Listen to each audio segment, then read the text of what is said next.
Bismillahirrahmanirrahim. Assalamualaikum warahmatullahi wabarakatuh. Kembali lagi bersama kita di Rohman dan Anton Channel. Sebelum sahabat melanjutkan video ini, jangan lupa sahabat tonton sampai habis, sampai selesai video ini, agar sahabat tidak gagal paham di video ini. Dan jangan lupa sahabat sebelum melanjutkan ceritanya, sahabat klik tombol like, komen, share, serta subscribe dan nyalakan notifikasi loncengnya agar sahabat tidak ketinggalan video terbaru updatean dari Rohmat dan Anton Channel, serta membuat kita lebih semangat lagi dalam memberi wawasan, berbagi pengetahuan ke sahabat-sahabat semuanya. Kita lanjut ke videonya. Tapi sebelum sahabat melanjutkan videonya, jangan lupa sahabat untuk mengklik tombol subtitle agar sahabat bisa membaca dari video-video yang sedang diputar ini. Oke, kita sambung ke videonya. Nabi Syuaib alaihissalam. Kaum Nabi Syuaib bermukim di Madian, semenanjung Sinai. Mereka dulunya merupakan keturunan dari Nabi Lut alaihissalam yang selamat dari azab Allah. Namun sayang sekali, sekarang penduduk negeri itu jauh dari tauhid. Mereka tidak percaya dengan adanya Allah Subhanahu wa Ta'ala. Penduduk Madian juga dikenal suka berbuat curang dalam melakukan transaksi dagang. Mereka dikenal sebagai pedagang yang saat menakar barang dagangannya, mereka akan mengurangi jumlahnya sehingga pembeli menjadi rugi. Nabi Syuaib yang merupakan bagian dari kaum itu diutus oleh Allah Subhanahu wa Ta'ala untuk menunjukkan kebenaran. Hai kaumku, sembahlah Allah, sekali-kali tidak ada Tuhan bagimu selainnya. Sesungguhnya telah datang kepadamu bukti yang nyata dari Tuhanmu. Syuaib menyeru kepada penduduk Madian.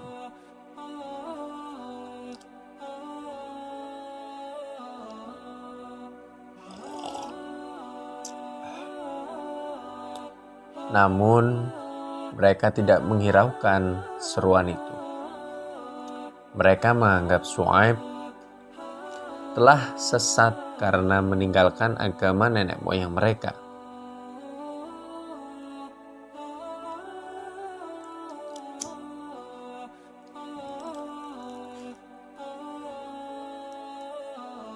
Para pemuka kaum kafir Madian malah menghimbau kaumnya agar jangan mengikuti Nabi Syuaib alaihissalam.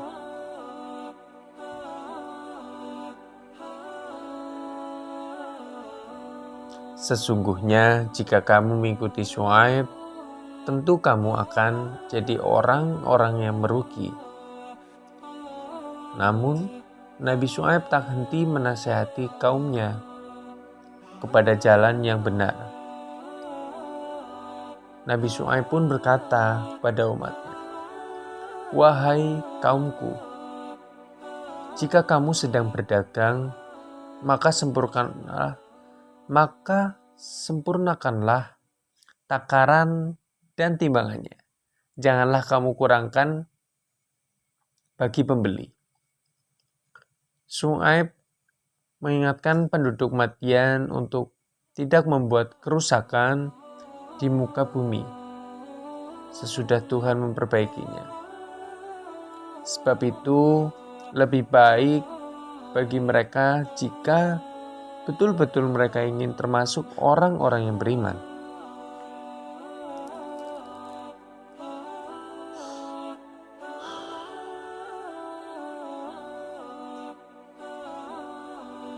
Tapi sia-sia peringatan dari Nabi Syuaib. Kaum kafir Madian bahkan makin sering menakut-nakuti penduduk yang mengikuti seruan Syuaib. Ya, mereka duduk di tiap-tiap jalan dan menakut-nakuti serta menghalang-halangi orang yang beriman dari jalan Allah. Tiada lain yang mereka inginkan selain agar jalan Allah itu menjadi bengkok.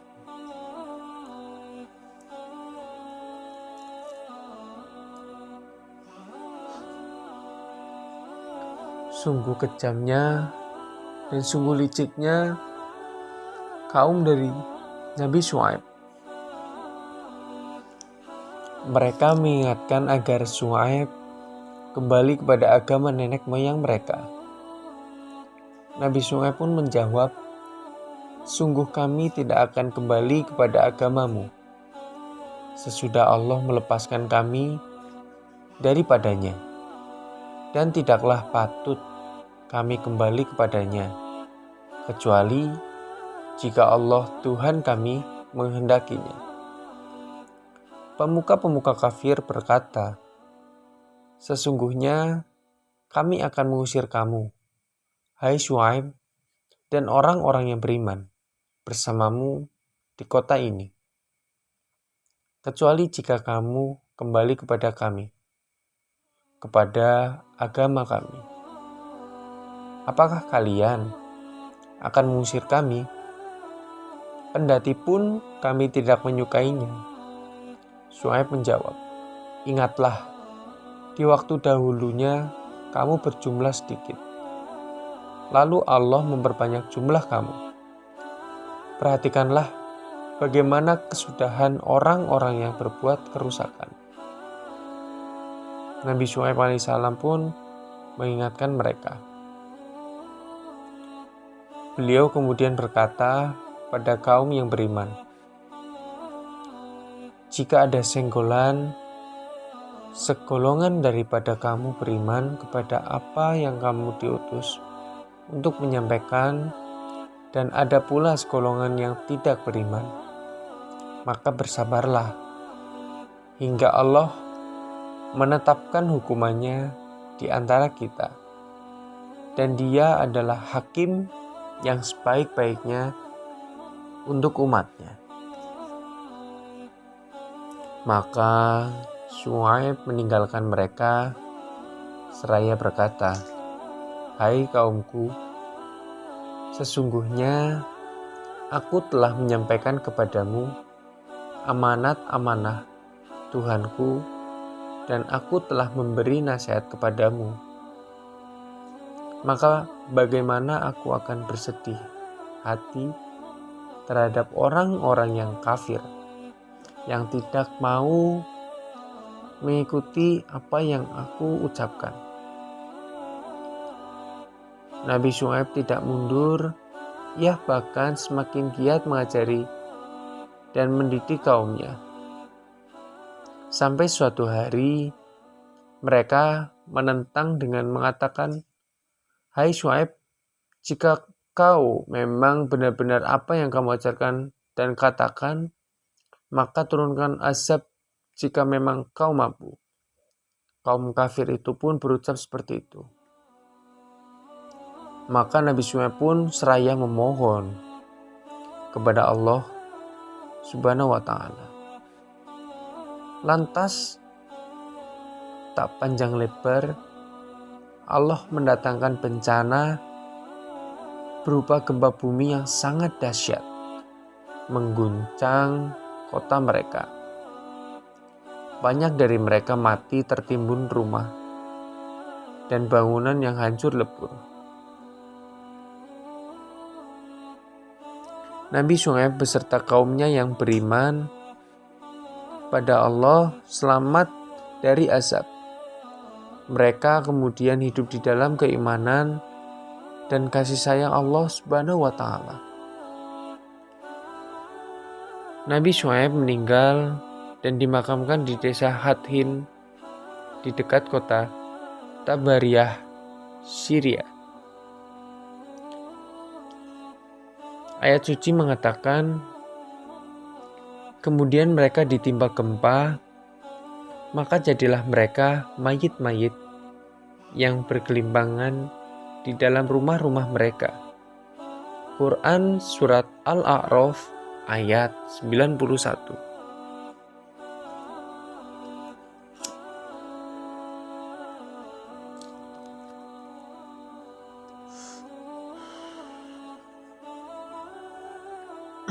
Nabi Syuaib alaihissalam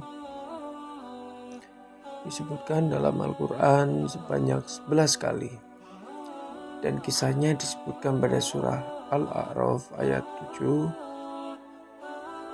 85-93, surat Hud ayat 84-95, surat Al-Hijr ayat 78-79, Asy Syu'ara ayat 176-191, dan surat Al-Ankabut ayat 36-37. Sebagaimana para nabi yang lain, kisah Syuaib dan di dalam Al-Quran berpusat pada perjuangannya dalam menyeru kaumnya kembali ke jalan Allah. Bismillahirrahmanirrahim. Assalamualaikum warahmatullahi wabarakatuh. Kembali lagi bersama kita di Rohmat dan Anton Channel. Di sini saya akan melanjutkan kisah-kisah Nabi yang sebelumnya saya kisahkan Nabi Syuaib alaihissalam. Untuk saat ini saya akan bercerita tentang perjalanan hidup dan kesabaran Nabi Ayub alaihissalam. Akan tapi sebelum sahabat melanjutkan videonya, tonton sampai habis video ini agar sahabat tidak gagal paham dalam video ini. Dan sebelum sahabat melanjutkan videonya, jangan lupa klik tombol like, komen, share, serta subscribe dan nyalakan notifikasi loncengnya agar sahabat-sahabat tidak ketinggalan updatean terbaru video dari Rohmat dan Anton Channel. Dan agar membuat kita lebih semangat lagi dalam memberi wawasan serta berbagi pengetahuan bagi sahabat-sahabat semuanya.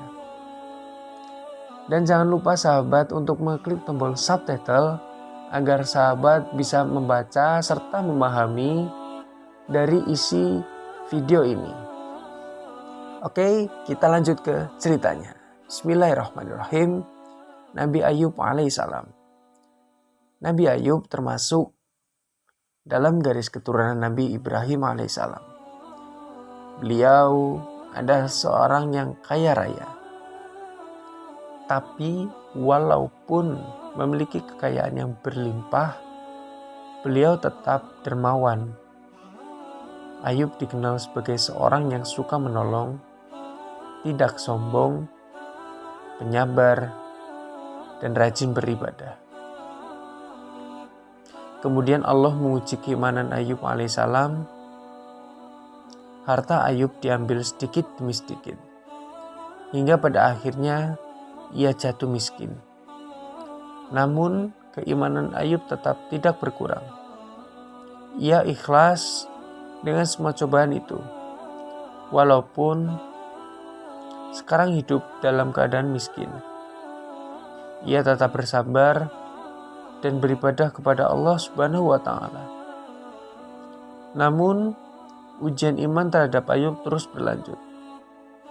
Anak-anak yang disayanginya satu demi satu meninggal. Namun, keimanan Ayub tidak tergoyahkan. Ia tetap berdoa, berzikir kepada Allah Subhanahu wa Ta'ala. Selanjutnya, Allah memberi cobaan dengan memberinya sakit yang parah, sampai Ayub tidak bisa bangkit dari tempat tidurnya. Setan pun terus menggoda Ayub berusaha menggoyahkan imannya, agar Ayub kecewa pada Allah Subhanahu wa Ta'ala hingga berkurang kadar keimanannya. Namun, Nabi Ayub tetap bertahan. Ia justru semakin taat beribadah kepada Allah dan bersyukur atas segala nikmat yang masih ia miliki. Penyakit yang diderita Nabi Ayub alaihissalam kian lama kian parah hingga bertahun-tahun lamanya. Masyarakat pun mulai menjauh karena takut tertular. Apalagi Ayub juga menderita penyakit kulit yang mengeluarkan bau yang tidak sedap. Yang pada akhirnya Nabi Ayub dan istrinya disuruh untuk mengasingkan diri. Allah berfirman dalam Al-Quran, dan sesungguhnya akan kami berikan cobaan kepadamu dengan sedikit ketakutan, kelaparan, kekurangan harta, jiwa, dan buah-buahan. Dan berikanlah berita gembira kepada orang-orang yang sabar. Orang-orang yang apabila ditimpa musibah, mereka mengucapkan inna lillahi wa inna ilaihi raji'un. Quran Surat Al-Baqarah ayat 155 sampai 156. Dalam kesendiriannya, Ayub bermunajat kepada Allah Subhanahu wa Ta'ala. Ya Tuhanku, sesungguhnya aku telah ditimpa penyakit, dan Engkau adalah Tuhan yang Maha Penyayang di antara semua penyayang. Maka Allah memerintahkan Ayub menghentakkan kakinya ke tanah, lalu keluarlah air yang sejuk dari dalam tanah tersebut. Ayub pun kemudian meminum air tersebut dan mandi atas izin Allah. Penyakit yang diderita oleh Ayub alaihissalam segera hilang dan Nabi Ayub sembuh seperti sedia kala. Bahkan kondisinya lebih baik daripada sebelumnya. Allah mengembalikan semua harta-hartanya yang hilang, bahkan Ayub diberikan keturunan kembali, melebihi jumlah anaknya yang meninggal. Allah melakukan semua itu tidak lain agar sebagai rahmat dari Allah dan pelajaran bagi orang-orang yang mau berpikir. Untuk bab selanjutnya, Nabi Ayub membayar nazar. Nabi Ayub beserta istrinya memiliki nazar janji setelah ia sembuh dari sakitnya. Begitu ia sembuh dari penyakitnya, maka yang perlu istrinya ketika masih sakit, ia mencari istrinya. Setelah ketemu, ia hendak memukulnya 100 kali. Namun belum sampai terlaksana, ia mendapat pelajaran dari Allah Subhanahu wa Ta'ala. Al-Quran Surat Sod ayat 44. Artinya, ambillah sekerat kayu dengan tanganmu sendiri, lalu pukullah istrimu 1 kali, maka engkau tiada melanggar sumpah. Sungguhnya kami mendapat Ayub itu orang yang sabar. Dia sebaik-baik hamba yang banyak bertobat kepada Allah. Quran Surat Sod ayat 44. Kenabian Ayub alaihissalam diterangkan dalam Al-Quran Surat An-Nisa ayat 163.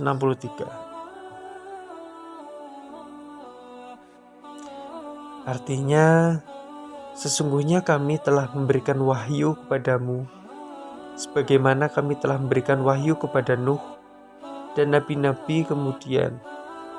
Dan kami telah memberikan wahyu pula kepada Ibrahim, Ismail, Ishak, Yakub, dan anak cucunya Isa, Ayub. An-Nisa ayat 163.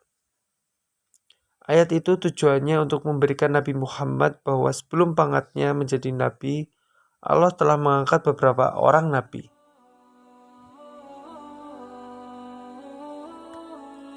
Nabi Ayub alaihissalam begitu sabar dalam menghadapi cobaan dari Allah Subhanahu wa Ta'ala.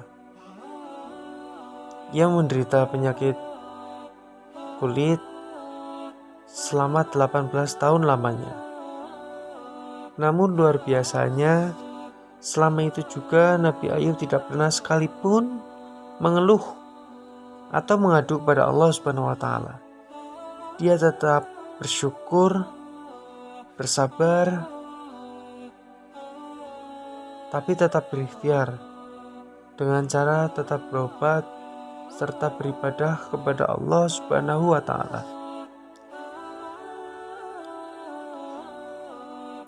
Di pinggiran negeri, Nabi Ayub hanya tinggal berdua bersama istrinya. Istri Nabi Ayub memang bisa dijadikan contoh yang baik.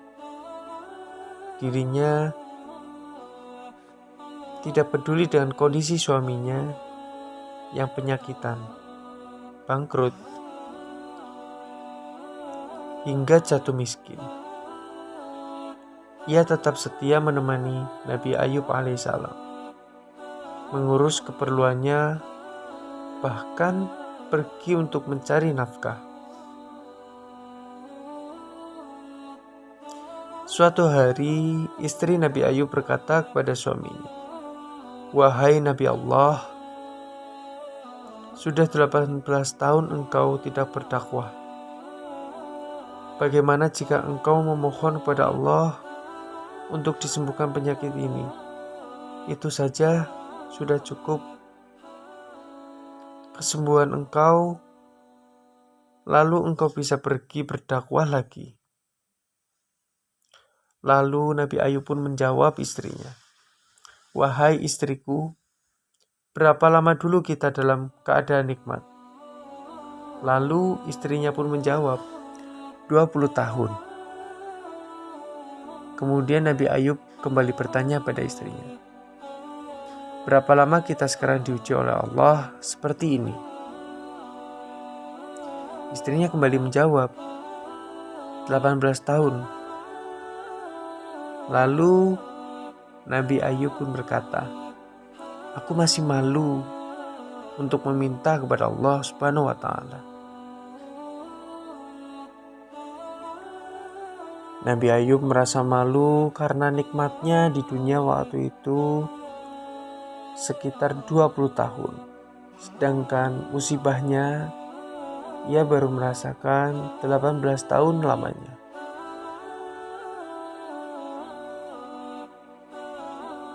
Jawaban Nabi Ayub ini menunjukkan keimanan yang luar biasa pada dirinya. Dirinya tahu bahwa Allah Maha melihat, tidak perlu mengeluh atau meminta apapun. Allah tahu bagaimana kondisi kita. Setelah 20 tahun lamanya, Nabi Ayub berdoa kepada Allah Subhanahu wa Ta'ala. Beliau berdoa dengan bahasa yang sopan dan santun kepada Allah. "Wahai Tuhanku, penciptaku, pemilikku, sesungguhnya aku sedang ditimpakan penyakit, dan Engkaulah Zat yang Maha Penyayang." Doa Nabi Ayub ini menunjukkan bagaimana diri ikhlasnya atas apa yang dilakukan dan diberikan oleh Allah Subhanahu wa Ta'ala nantinya. Entah akan disembuhkan atau tidak, Nabi Ayub tetap akan ikhlas dan sabar dalam menerima ketentuan Allah Subhanahu wa Ta'ala.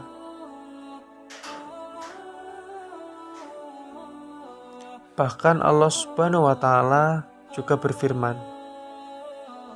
"Sungguhnya kami dapati dia, Nabi Ayub, seorang yang sabar, dialah sebaik-baiknya hamba, sungguh dia sangat taat kepada Allah Subhanahu wa Ta'ala." Quran Surat Sad ayat 44. Dari kesabaran Nabi Ayub alaihissalam, Allah pun membalas kesabaran Nabi Ayub alaihissalam. Setelah melewati 20 tahun cobaan, di usia 71 tahun dimunculkan oleh Allah Subhanahu wa taala di bawah tempat tidur Nabi Ayub berupa mata air. Dikisahkan juga berbagai riwayat, atas perintah Allah kaki Nabi Ayub hentakkan kepada tanah, lalu dari tanah itulah muncullah sebuah mata air.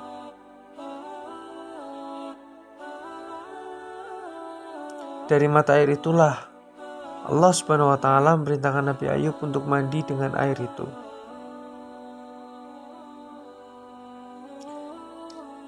Setelah mandi dengan air tersebut, Nabi Ayub menemukan bahwa tubuhnya sembuh dan bahkan kondisi fisiknya menjadi lebih baik daripada 20 tahun yang lalu.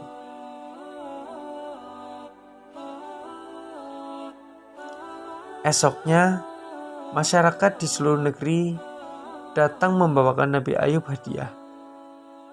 Saking banyaknya hadiah yang diterima oleh Nabi Ayub, dikatakan bahwa saat itu juga kekayaan Nabi Ayub menjadi 2 kali lipat lebih banyak dibandingkan 20 tahun yang lalu.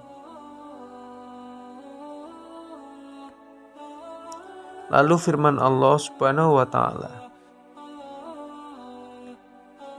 kemudian di hari ketiga istri Nabi Ayub hamil, dan sejak itu setiap tahun istri Nabi Ayub melahirkan anak kembar.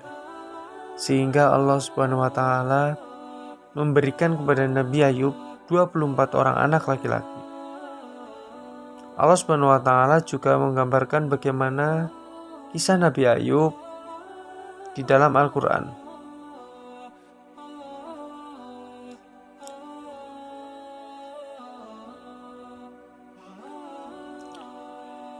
Dan diriwayatkan Nabi Ayub meninggal pada usia 93 tahun dan dimakamkan di desa Sheikh Shad dekat kota Damaskus, Syria.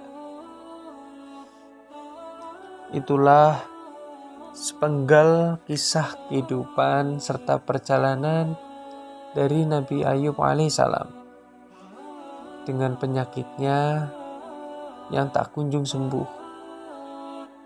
Atas dasar kesabarannya, keikhlasannya, serta ketawakalnya Nabi Ayub alaihissalam kepada Allah Subhanahu wa taala, yang pada akhirnya Nabi Ayub diberi kesembuhan melalui air yang muncul dari tanah saat ia hentakkan kakinya.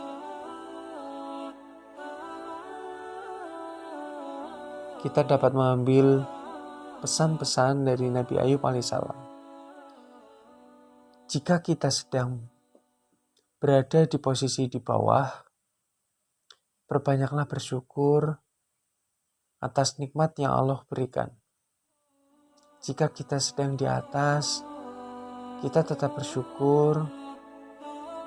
Bila perlu, kita bersedekah kepada kaum yang tidak mampu, seperti anak yatim piatu, kaum duafa yang sangat membutuhkan dari kita yang mampu. Jangan kau mencela Allah di saat kau sedang susah. Tetap bersyukur, beribadah kepada Allah. Insya Allah, apa yang sudah kita niatkan, apabila kita berbanyak bersyukur, selalu kita mensyukuri nikmat Allah, pasti akan Allah berikan 2 kali lipat yang engkau minta.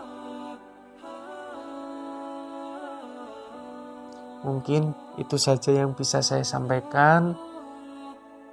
Bila ada tutur kata yang kurang berkenan di hati para sahabat, Saya pribadi mohon maaf yang sebesar-besarnya. Akhiri kata, wassalamualaikum warahmatullahi wabarakatuh. Terima kasih.